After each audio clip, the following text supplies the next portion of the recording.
Okay, my friends, this is one of the most incredible days of the entire war in Ukraine. The most massive Ukrainian blitz has just occurred on Russia, and I'm going to talk all about that. The title here is "A Trap is Set" because I believe I could have said the trap is sprung, but I believe there's more in this trap that will follow, and you just have to follow me to understand what's going on here. Okay, so here yesterday I put this video out, 3 clever traps, and only the first part of the first one has been put into action so far. So go back and see that video next if you want to follow up on what's going on. Okay, so rumors, unconfirmed, suggest that Russia has deployed 280 air defense units for the 9th May parade in Moscow. So they're taking these from all over the place and defending Moscow so nothing really bad happens in Moscow. Putin really wants to have this parade and show the world how tough he is. Well, there's a problem here because Russia is sounding the alarm. Kaluga, Moscow, Ryazan regions report UAV threats.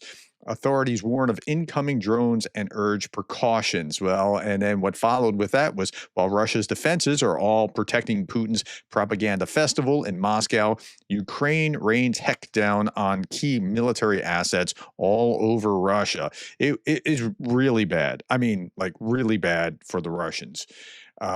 Okay, Russian authorities claim a Ukraine attack on Russia's military industrial capacity last night utilized 447 drones. That's what they claimed. I saw 500 elsewhere, but 447. Here's the translation of the post that you see on the screen. I report over the past evening and night, the enemy deployed 447 long-range UAVs and missiles, the most massive attack. The existing production capacity does not allow for such quantity to be produced overnight. The enemy was preparing, accumulating strength. Most likely, the massive attacks will continue all weekend. Look, it's Wednesday, all weekend. What are we talking about? So today is the 7th. Today is the day that Putin should have agreed to a 30-day ceasefire on the 7th. He wanted to have a 3-day ceasefire on the 8th, 9th, 10th. And Zelensky countered and said, okay, we'll start on the 7th. That's today. And it hasn't started, but for 30 days. And so Zelensky said, we're not going to honor this agreement unless you start on the 7th, and then we go for 30 days. So maybe it is all weekend. I mean, wow. Okay, so Ukraine tricked the Russians into moving all air defense to Moscow, and now military production sites and air bases all over Russia are burning. In Saransk, the fiber optic plant, and you can see what's going on. This smoke, that's not clouds, that's smoke, right? This is the only fiber optic plant that they have. So, I mean, they're going to be able to import fiber optic cable eventually from China or elsewhere, but that's the only one that they have domestically producing. And they hit it about a couple weeks ago. Okay, arrivals and explosions in Russia. There are bold targets as a result of massive UAV raid. The only fiber optic systems plant in the Russian Federation is burning. That's a better picture of it. And then we see this Ukrainian attack drone flying low over. There it is. That's the drone flying low over this area in the morning toward the Russian facility. Drones hit key Russian defense plants in Saransk and Tula and struck 2 air bases hosting bombers, missiles, fighter jets used in the war against Ukraine. I'm telling you, like, this was big. This was a very big event. Ukrainian drones struck the Kublinka military airfield in Moscow Oblast, which serves as a base for MiG-29 Su-27 fighter jets used against Ukraine. We don't have reports about like what was hit exactly. Were planes hit? Were facilities hit? What exactly? That'll come out over time. The drone attacks created significant disruption to Russian aviation on 7 May with civilian flights canceled or delayed. I mean, there's so much here that I had to put this into a second video about the disruption, the chaos caused by for the parade preparations because of these kind of activities. It's in the next video. The drone attacks created significant disruption, and many flights were delayed. Both Kubinka and Shakovka air bases fires were observed by firms. That's NASA satellite. Russian strategic aviation base is at these air bases. So, I mean, they're going after lots of stuff. Overnight, drones attacked Tula in Russia, targeting a key facility that manufactures rocket systems used against Ukraine. Another affected facility was that struck in Tula on May 7th, which develops precision-guided weapons. Okay, even more. In addition to other military targets currently burning in Russia, Sakhiva Air Base in the Kaluga regions, NASA firms data confirming it. Okay, so just to recap here, there's a fire at the optical fiber plant in Sarnsank. Tula region, Splav plant was attacked. It produces Grad, Ukran, Smerch, Tornado MLRS, as well as ammunition for TAS 1A. So I don't even know how to pronounce that one. Moscow region, Kubinka military airfield was attacked, where MiG-29s and Su-29 aircraft are based. There's also a fire at a military airfield in Kaluga region in Russia, where Tu-22 aircraft are based. So, like big hits, like one after another, after another, after another. Drone attacks on military infrastructure on Russian territory have continued for more than 24 hours. Russian air defenses are being worn out. Let me read that again. Russian air defense is being worn out. That's, I think, the key. And that's, I think, why I titled this The Trap is Set, because I don't believe that it's over. I think there's more to come. Okay, Kremlin says Putin's proposed Victory Day ceasefire still stands. Of course, Zelensky already refused the ceasefire, calling it a theatrical performance designed to ease Russia's international isolation. It's designed to protect the parade. They're not going to do that. Here's what it looks like during the peace negotiations. Like, here are major cities and what has been hit, how many dead and how many wounded in these cities, and if they're hitting a building or an educational facility or a hospital or just what. So there's everything that you need to know about Russian peace talks, and that's not even counting yesterday's and today's barbaric attacks. And so here's where it is.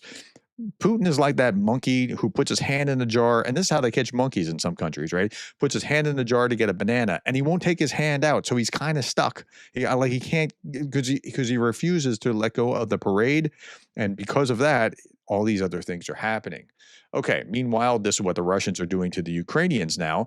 The Russians are attacking in all these different districts around, or oblasts around Ukraine. Overnight, the Russians launched 4 ballistic missiles, 142 drones. Half of them were Shaheeds. Dozens more UAVs were still in our skies. And I mean, they're hitting residential buildings. This is what they do.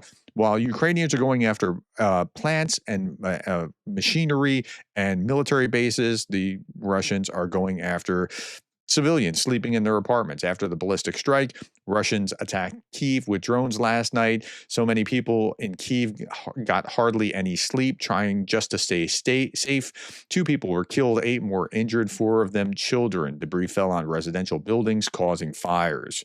2 killed, 8 injured, 4 children. Again, Kyiv, after a wave of Russian drone attacks overnight, at least 10 explosions were heard.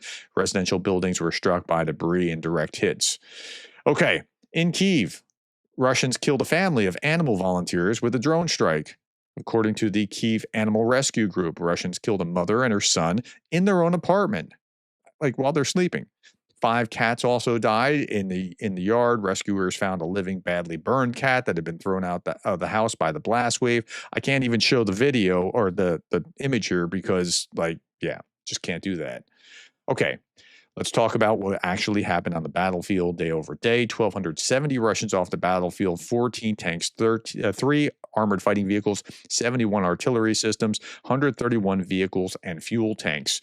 If we look at Ragnar Gudmundsson's his dashboard, Ukrainian strikes are above average. This is the one thing I want to focus on. Well, actually, let me read the top one too. Engagements are down. Casualties are slightly above the 7-day average. Ukrainian strikes are above average, single-digit strike ratio. So here it's 9.3, and so it's 14% better. I mean, it's better than where it was. It was at like 30 Russian strikes to 1 just a week ago. So that's better. And again, when we look at this, 1270 brings us up to about 1263, which is, it's climbing. It was in the low 1200s early on, and it's climbing. Okay. Per cross direction, Donetsk region, Russian invaders conducted 46 assaults. That's reasonably low given the number of casualties. In the Kursk region, the fighting continues. It's slowed down a bit, so ongoing attempts from Ukrainian forces to advance deeper offensive actions seem to have less effect, with some Ukrainian equipment confirmed destroyed. Russian forces are also advancing near Kupiansk, Toretsk, Novopavlivka, and Velika Novosilka. Um, and as I showed you yesterday, the rate of advance is very slow. In fact, the rate of advance over the past year looked like about a football field length or so. I mean, daily. So it's not a lot. Professionally and swiftly, leaving no chance for the enemy, UAV pilots destroyed 2 armored personnel carriers, 2 trucks carrying D-30 howitzers, and you can see what's going on here and where that's about to go.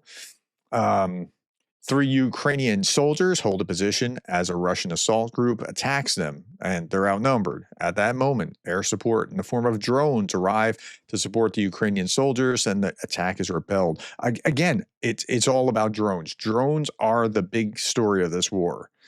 New Ukrainian long range drone, the FP1, has been unveiled. A newly presented FP1 is a Ukrainian long range kamikaze drone with a claimed range of up to 1,600 kilometers, warhead capacity of up to 120 kilograms.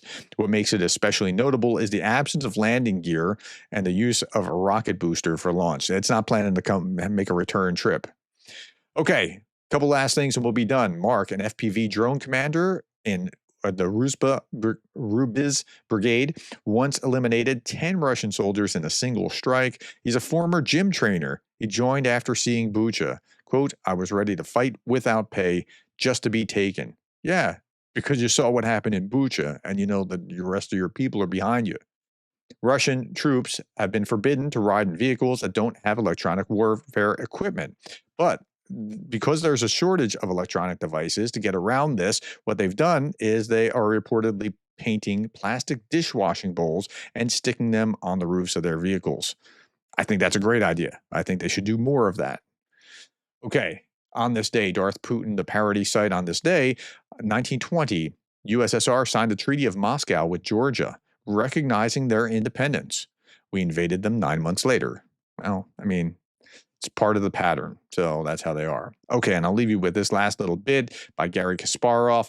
Is Vance available to attend Russia's Victory Day parade and stand next to Putin? Now, the reason that he's asking is because Ron Filipowski posted this. J.D. Vance broke the national championship trophy, then visited the Pope, who died the next day, then visited India, and a tea attack happened and the war broke out, and then endorsed his brother for mayor, who lost 83-11. So, I mean, you know, it's a good question from Gary Kasparov. All right, my friends, that's all I have for now. There's a second video that's about to come out that's going to talk about all the chaos that's going on in Russia because of the parade and the drone strikes and all that kind of thing. All right. Thank you for your time, the likes, the shares, and the subscribes. And thank you for being the kind of person that cares about Ukraine.